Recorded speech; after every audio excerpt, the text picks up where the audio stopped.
ಇವತ್ತು ನಾವು ಮಾತಾಡಕೊಟ್ಟಿರೋದು ಗಿಲ್ಲಿ ನಟ ಅವ್ರ ಬಗ್ಗೆ. ಇವರ ನಿಜವಾದ ಹೆಸರು ನಟರಾಜ್. ಆದ್ರೆ ಇವ್ರು ಕಿರುತೆರೆಗೆ ಬಂದ್ಮೇಲೆ ಇವ್ರನ್ನ ಗಿಲ್ಲಿ ನಟ ಅನ್ನೋದಕ್ಕೆ ಸ್ಟಾರ್ಟ್ ಮಾಡ್ತಾರೆ.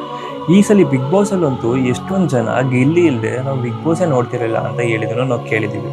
ಅಷ್ಟೇ ಅಲ್ಲದೆ ಈ ಸಲ ಬಿಗ್ ಬಾಸ್ ಅಲ್ಲಿ ಎಲ್ಲದಕ್ಕಿಂತ ಅವ್ರ ಹೆಸರು ತುಂಬಾ ಕೇಳಿ ಬರ್ತಾ ಇದೆ ಜಾಸ್ತಿ. ಗಿಲ್ಲಿ ನಟ ಅವರು ಬಿಗ್ ಬಾಸ್ ಬರೋಕ್ಕೂ ಮುಂಚೆನೆ ಒಂದಷ್ಟು ಸೀರಿಯಲ್ಸ್ ಅಲ್ಲಿ ಮತ್ತು ಡಾಕ್ಯುಮೆಂಟರೀಸ್ ಅಲ್ಲಿ ವರ್ಕ್ ಮಾಡ್ಕೊಂಡು ಅವ್ರದ ಒಂದು ಐಡೆಂಟಿಟಿನ ಕ್ರಿಯೇಟ್ ಮಾಡ್ಕೊಂಡಿರ್ತಾರೆ. ಬಿಗ್ ಬಾಸ್ ಬಂದ್ಮೇಲೆ ಅವರ ಒಂದು ಹೆಸರು ಇನ್ನೂ ಜಾಸ್ತಿ ಕೇಳಿ ಬರುತ್ತೆ. ಗಿಲ್ಲಿ ನಟ ಅವರ ಹಿಂದಿನ ಲೈಫ್ ಏನಿತ್ತು, ಅವ್ರ ಲೈಫ್ ಸ್ಟೋರಿ ಮತ್ತು ಪ್ರತಿಯೊಂದನ್ನು ಈ ವಿಡಿಯೋ ನಾನು ತಿಳಿಸ್ತಾ ಹೋಗ್ತೀನಿ.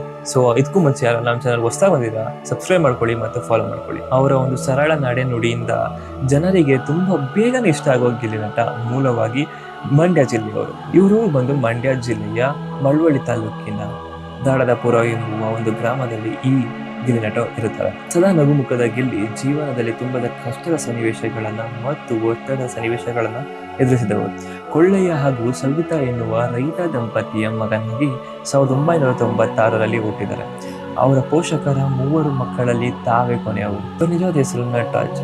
ಇವರಿಗೆ ಪವಿತ್ರ ಹಾಗೂ ನರೇಂದ್ರ ಎಂಬ ಅಕ್ಕ ಅಣ್ಣ ಇದ್ದಾರೆ. ಇವರ ತಂದೆ ಕೃಷಿಕರು. ದಾಡದಪುರದಲ್ಲಿ ಇವರದೇ ಎನ್ನಲಾದ ಒಂದಷ್ಟು ಜಮೀನು ಇದೆ. ಅದರಲ್ಲಿ ಹಗಲಿರುಳು ಕಷ್ಟಪಟ್ಟು ಇವರ ತಂದೆ ಬರ್ತಿದ್ದಂತಹ ಉತ್ಪತ್ತಿಯಿಂದ ಸಂಸಾರವನ್ನು ಸಾಗಿಸ್ತಾ ಇದ್ರು. ನಟರಾಜ್ ದಾಡದಪುರದ ಸರ್ಕಾರಿ ಶಾಲೆಯಲ್ಲಿ 7ನೇ ತರಗತಿವರೆಗೆ ಓದಿದ್ರು ಹಾಗೂ ಪಕ್ಕದ ಊರಲ್ಲಿ ಅವರು ತಮ್ಮ ಹೈಸ್ಕೂಲ್ ಶಿಕ್ಷಣವನ್ನ ನೆರವೇರಿಸಿದರು. ಚಿಕ್ಕ ವಯಸ್ಸಿನಲ್ಲೂ ತುಂಬಾ ಚುರುಕಾಗಿದ್ದ ನಟರಾಜ್ ಓದೋದ್ರಲ್ಲಿ ಅಷ್ಟು ಆಸಕ್ತಿ ಇರಲಿಲ್ಲ. ಇವರಿಗೆ ಆಗಿನಿಂದಲೂ ಕ್ರೀಡೆ ಮತ್ತು ಡ್ಯಾನ್ಸ್, ಅಭಿನಯ ಇದರಲ್ಲಿ ಸಾಂಸ್ಕೃತಿಕ ಕಲಾತ್ಮಕ ಚಟುವಟಿಕೆಗಳಲ್ಲಿ ಇವರಿಗೆ ಹೆಚ್ಚು ಆಸಕ್ತಿ ಇತ್ತು. ಶಾಲಾ ಕಾರ್ಯಕ್ರಮಗಳಲ್ಲಿ ಮತ್ತು ಇತರ ಸಾಂಸ್ಕೃತಿಕ ಕಾರ್ಯಕ್ರಮಗಳಲ್ಲಿ ನಟರಾಜ್ ನೀಟಾಗಿ ಪಾರ್ಟಿಸಿಪೇಟ್ ಮಾಡ್ತಾ ಇದ್ರು. ಅದಾದ್ಮೇಲೆ ಅವರು ITIಗೆ ಜಾಯ್ನ್ ಆದ್ರು. ಇವರ ತಂದೆಗೆ ಮಗನನ್ನ SSLC ಆದ್ಮೇಲೆ PUC ಓದಿಸೋಕೆ ಮತ್ತು ಡಿಗ್ರಿ ಮಾಡ್ಸೋಕೆ ಆಸೆ ಇತ್ತು. ಹಾಗಾಗಿ ಅವರು ಆ ದುರ್ಗನಹಳ್ಳಿಯಲ್ಲಿ PUCಗೆ ಅಡ್ಮಿಷನ್ ಮಾಡ್ತಾರೆ. ಆದರೆ ಅದೇ ವರ್ಷ ITIಗೂ ಕೂಡ ಅರ್ಜಿ ಹಾಕಿದ ಗಿಲ್ಲಿಗೆ ITI ಮಾಡುವ ಹಂಬಲ ಇತ್ತು. ಅದಕ್ಕೆ ಅವ್ರು ಸೆಲೆಕ್ಟ್ ಆದಾಗ PUC ಅರ್ಧಕ್ಕೆ ನಿಲ್ಲಿಸಿ KM ದೊಡ್ಡ ಕಾಲೇಜ್ನಲ್ಲಿ ITIಗೆ ಸೇರ್ಕೊಳ್ತಾರೆ. ನಟರಾಜ್ ಅವ್ರಿಗೆ ಮೊದಲಿನಿಂದನೂ ಸಿನಿಮಾ, ಅಭಿನಯದ ಹುಚ್ಚಿತ್ತು. ಅವರು ಎಲ್ಲ ಹೊಸ ಚಿತ್ರಗಳನ್ನ ಚಿತ್ರಮಂದಿರಕ್ಕೆ ಹೋಗಿ ನೋಡ್ತಾ ಇದ್ರು. ಅವರು ನಟ ಆಗಬೇಕು ಅನ್ನೋ ಒಂದು ಹಂಬಲ ಇತ್ತು. ಸಮಯ ಸಿಕ್ಕಿದಾಗೆಲ್ಲ ಕವನ ಬರೆಯೋದು, ಅಭಿನಯದ ಹುಚ್ಚು ಅವ್ರನ್ನ ಬೆಂಗಳೂರು ಕಡೆಗೆ ಕರ್ಕೊಂಡ್ಬರುತ್ತೆ. 2016ರಲ್ಲಿ ಗಿಲ್ಲಿ ಸಿನಿಮಾ ಚಾನ್ಸ್ಗೋಸ್ಕರ ಊರು ಬಿಟ್ಟು ಬೆಂಗಳೂರಿಗೆ ಬರ್ತಾರೆ. ನಿರ್ದೇಶನ ಮಾಡೋಂಥ ಆಸೆ ಇತ್ತು. ಆದರೆ ಆರಂಭದ ಆ ಕಷ್ಟದ ದಿನಗಳಲ್ಲಿ ಅವ್ರದ್ದು ಟ್ಯಾಲೆಂಟ್ ಬಿಟ್ರೆ ಹಿನ್ನೆಲೆ, ಬ್ಯಾಕ್ಗ್ರೌಂಡ್ ಏನೂ ಇರಲಿಲ್ಲ. ಹಾಗೆಲ್ಲ ಮದುವೆ ನಡೆಯುವ ಚಿತ್ರಗಳಲ್ಲಿ ಊಟ ಮಾಡ್ತಾ ಇವ್ರ ರೂಮ್ಗಳಲ್ಲಿ ಮಲ್ಕೊಳ್ಳೋದು, ಹೇಗೆ ಸೆಟ್ಲ್ ಆಗೋದು ಅನ್ನೋದು ಒಂದು ಐಡಿಯಾ ಕೂಡ ಅವ್ರಿಗೆಲ್ಲ ಫ್ರೆಂಡ್ಸ್ ರೂಮ್ಗಳಲ್ಲಿ 1 ವಾರ 2 ವಾರ ಇದಕ್ಕೆ ಆಗ್ತಿತ್ತು. ಯಾವುದೇ ದುಡಿಮೆ ಇಲ್ಲದೆ ಇರೋದ್ರಿಂದ ಗಿಲ್ಲಿಯನ್ನು ಯಾರು ತುಂಬ ದಿನ ರೂಮ್ ಇಟ್ಕೊಳ್ಳೋಕೆ ಯಾರು ರೆಡಿ ಇರಲಿಲ್ಲ. ಇವರ ಕೇಳಿಕೊಂಡು ಮಾಡಿಕೊಂಡು ರೂಮ್ಗಳಲ್ಲಿ ಇದ್ದು ಅವರು ಆ ಒಂದು ಲೈಫ್ನ ತಳ್ತಾರೆ. ಸಣ್ಣ ಒಂದು ಕೆಲಸ ಮಾಡೋದೇ ಅವ್ರಿಗೆ ವಾಸಿ ಅಂತ ಅನಿಸುತ್ತೆ. ಯಾಕೆ ಅದೆಲ್ಲ ನೋಡಿದ್ಮೇಲೆ ಆ ಟೈಮಲ್ಲಿ ಅವರು ಸೆಟ್ ಬಾಯ್ ಕೆಲಸ ಬಿಟ್ಟು ಕಂಠೀರವ ಸ್ಟುಡಿಯೋದಲ್ಲಿ ಅವರು ಸಹಾಯ ನಿರ್ದೇಶಕನಾಗಿ ಕೆಲಸ ಮಾಡೋಕ್ಕೆ ಅವಕಾಶ ಸಿಗುತ್ತೆ. ಆದ್ದರಿಂದ ಅವ್ರಿಗೆ ಯಾವುದೇ ನಿರ್ದಿಷ್ಟ ಆದಾಯ ಇರಲಿಲ್ಲ. ಆದರೂ ಕೂಡ ಸಿನಿಮಾ ಒಳಗೆ ಮತ್ತು ಹೊರಗೆ ಹೇಗಿರುತ್ತೆ ಅಂತ ಕಲಿಯೋದು ಅವ್ರಿಗೆ ತುಂಬ ಆಸಕ್ತಿ ಇರುತ್ತೆ. ಆದ್ದರಿಂದ ಅವರು ಕೆಲ ಚಿತ್ರಗಳಿಗೆ ಸಹಾಯಕನಾಗಿ ಕೆಲಸ ಮಾಡ್ತಾರೆ. ಇಲ್ಲಿ ಬ್ಯಾಕ್ಗ್ರೌಂಡ್ ಇಲ್ಲದೆ ಸಿನಿಮಾ ಕಡೆ ಬರುವಂಥ ಗಿಲ್ಲಿ ಅಂತವ್ರಿಗೆ ಇಲ್ಲಿ ಮೊದಲು ಸಿಗುವಂಥ ಕೆಲಸ ಅವ್ರಿಗೆ ಸಹಾಯ ನಿರ್ದೇಶಕ. ರಿಷಬ್ ಶೆಟ್ಟಿ ಅವರು ಸಹ ಇದೇ ಥರ ಬಂದಾಗ ಸಹಾಯಕ ನಿರ್ದೇಶಕರಾಗಿಯೇ ಕೆಲಸ ಮಾಡಿದರು.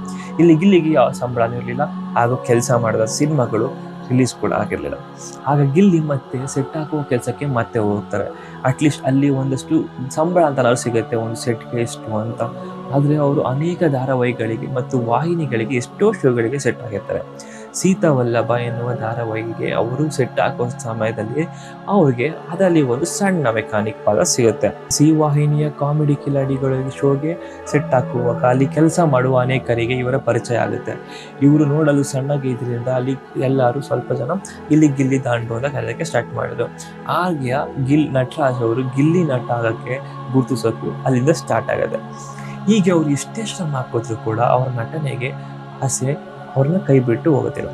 ಅದರಿಂದ ಅವ್ರಿಗೆ ನಿರಾಶೆ ಆಗ್ತಿತ್ತು, ಯಾಕೆಂದರೆ ಚಾನ್ಸ್ ಸಿಗ್ತಿರ್ಲಿಲ್ಲ. ಅದರಿಂದ ಸೊ ಆ ಚಲನ ಬಿಡದೆ ಗಿಲ್ಲಿ ಅವರೇ ಅದಕ್ಕೆ ಒಂದು ಸ್ಟೆಪ್ ತಗೊಳ್ಳೋದು ಸ್ಟಾರ್ಟ್ ಮಾಡ್ತಾರೆ.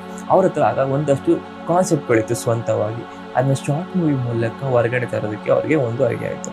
ಆದರೆ ಅದು ಮಾಡೋದಕ್ಕೆ ಮಿನಿಮಮ್ ಅಂದ್ರೂ 1 ಅಥವಾ 2 ಲಕ್ಷ ದುಡ್ಡು ಬೇಕಾಗಿತ್ತು. ಆದರೆ ಗಿಲ್ಲಿ ಹತ್ರ ಅಷ್ಟೆಲ್ಲ ದುಡ್ಡು ಇರಲಿಲ್ಲ.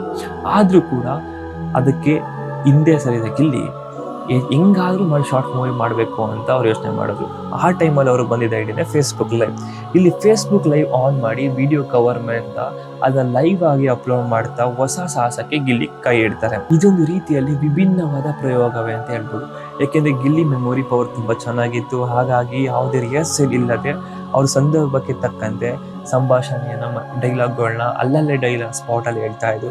ಅದರಿಂದ ಅವರು ಆಚೆ ಬಂದಂಥ ಕೆಲವು ಒಂದು ಶಾರ್ಟ್ ಫಿಲಮ್ಸು, ನಲ್ಲಿ ಮೂಳೆ, ರಾಂಗ್ ಸೈಮ್, ರಂಗನಾಥ, ಲಂಗೋಟಿ ಮ್ಯಾನ್, ಈ ಥರ ಎಷ್ಟೋ ಶಾರ್ಟ್ ಮೂವಿಗಳು ತುಂಬ ವೈರಲ್ ಆದಂಥ ಒಂದು ಶಾರ್ಟ್ ಮೂವೀಸ್. ಈ ಹಳ್ಳಿ ಕಡೆ ಊಟಕ್ಕೆ ಕರೆದಾಗ ಅವ್ನಿಗೆ ನಲ್ಲಿ ಮೂಳೆ ಆಗ್ತಾರೆ, ಅವ್ನು ಯಾವ ಥರ ರಿಯಾಕ್ಟ್ ಮಾಡ್ತಾನೆ, ಯಾವ ಥರ ರಿಯಾಕ್ಟ್ ಮಾಡ್ಬೋದು ಅನ್ನೋದ್ರ ಬಗ್ಗೆ ಒಂದು ಕಾನ್ಸೆಪ್ಟ್ನ ಅವರು ನಲ್ಲಿ ಮೂಳೆ ಅನ್ನೋ ಒಂದು ಕಾನ್ಸೆಪ್ಟಲ್ಲಿ ತಗೊಬರ್ತಾರೆ.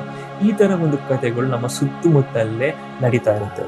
ಅದನ್ನ ಅಬ್ಸರ್ವ್ ಮಾಡುವಂಥ ದೃಷ್ಟಿಕೋನ, ಪರ್ಸ್ಪೆಕ್ಟಿವ್ ತುಂಬಾನೇ ಮುಖ್ಯ ಆಗುತ್ತೆ. ಆ ಥರ ಸರೌಂಡಿಂಗ್ ಅಲ್ಲಿ ಬೆಳೆದಂಥ ಗಿಲ್ಲಿಗೆ ತುಂಬಾ ಈಸಿ ಆಗುತ್ತೆ. ಯಾಕೆಂದ್ರೆ ಅಲ್ಲಿ ಹೇಗೆ ನಡೆಯುತ್ತೆ ಹಳ್ಳಿಗಳಲ್ಲಿ ಅದನ್ನ ಯೋಚನೆ ಮಾಡಿ ಅದನ್ನ ನೀಟಾಗಿ ತೋರಿಸ್ತಾರೆ. ಆ ಒಂದು ಕಾನ್ಸೆಪ್ಟ್ ಹುಟ್ಟುತ್ತೆ. ಆ ಕಾನ್ಸೆಪ್ಟ್ ತುಂಬಾನೇ ಎಲ್ಲರಿಗೂ ಇಷ್ಟ ಆಗುತ್ತೆ. ಆದ್ರಿಂದ ಆ ಶಾರ್ಟ್ ಮೂವಿಯಿಂದನೇ ಅವರು ತುಂಬಾ ಜನಕ್ಕೆ ಪರಿಚಯ ಆಗಿ ಸ್ಟಾರ್ಟ್ ಆಗ್ತಾರೆ.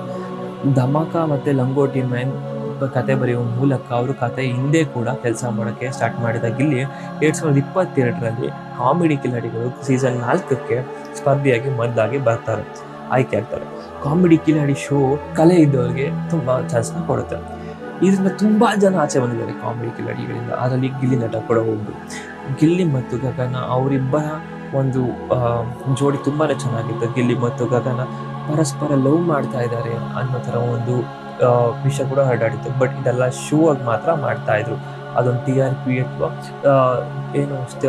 TRP ಇನ್ಕ್ರೀಸ್ ಆಗಲಿ ಅಂತ ಮಾಡ್ತಿದ್ರು. ಗಿಲ್ಲಿ ಥರ ತುಂಬ ಶೋಗಳಲ್ಲಿ ಡ್ಯಾನ್ಸು ಮತ್ತು ಇನ್ನೊಂದಷ್ಟು ಕಾಮಿಡಿಗಳು, ಪ್ರಾಪರ್ಟಿ ಕಾಮಿಡಿ ಆ ಥರ ಎಲ್ಲ ಮಾಡಿಕೊಂಡು ಕನ್ನಡ ಜನದ ಅವರು ಎಂಟರ್ಟೈನ್ ಮಾಡ್ತಾಯಿದ್ರು. ಫೇಸ್ಬುಕ್ ಮೂಲಕದಿಂದ ಬಂದಂಥ ಶಾರ್ಟ್ ಮೂವಿಯಿಂದ ಜಾಸ್ತಿ ಓದಿದಂಥ ಗಿಲ್ಲಿ ಯಾವ ಟೈಮ್ಗೆ ಯಾವ ಥರ ಕಾಮಿಡಿ ಮಾಡಬೇಕು ಅದೆಲ್ಲದರಿಂದ ಯೂಸ್ ಮಾಡಿಕೊಂಡು ಅವರು ಆರಾಮಾಗಿ ಮೇಲ್ ಬರ್ತಾರೆ. ಇದೆಲ್ಲ ಆದಮೇಲೆ ಅವರು ಬಿಗ್ ಬಾಸ್ ಬರ್ತಾರೆ. ಸೊ ಬಿಗ್ ಬಾಸಲ್ಲಿ ಅವರ ಕಾಮಿಡಿ ಸೆನ್ಸ್ ಆಗಿರ್ಬೋದು ಅಥವಾ ಅವರ ಡೈಲಾಗ್ ಇರ್ಬೋದು, ಅದರಿಂದ ನೀಟಾಗಿ ಫೇಮಸ್ ಆದಂಥ ಗಿಲ್ಲಿ ಅವ್ರಿಗೆ ಈ ಸಲ ವಿನ್ ಕೂಡ ಆಗ್ತಾರೆ ಬಿಗ್ ಬಾಸಲ್ಲಿ. ಅಷ್ಟೇ ಅಲ್ಲ, ಬಿಗ್ ಬಾಸಿಂದ ಆಚೆ ಬಂದರೆ ಎಷ್ಟೊಂದು ಜನ ಅವರ ಮುಂದೆ ಇರ್ತಾರೆ ಹಾಗೂ ಅವ್ರನ್ನ ಮೆಚ್ಚಿಕೊಳ್ತಾರೆ.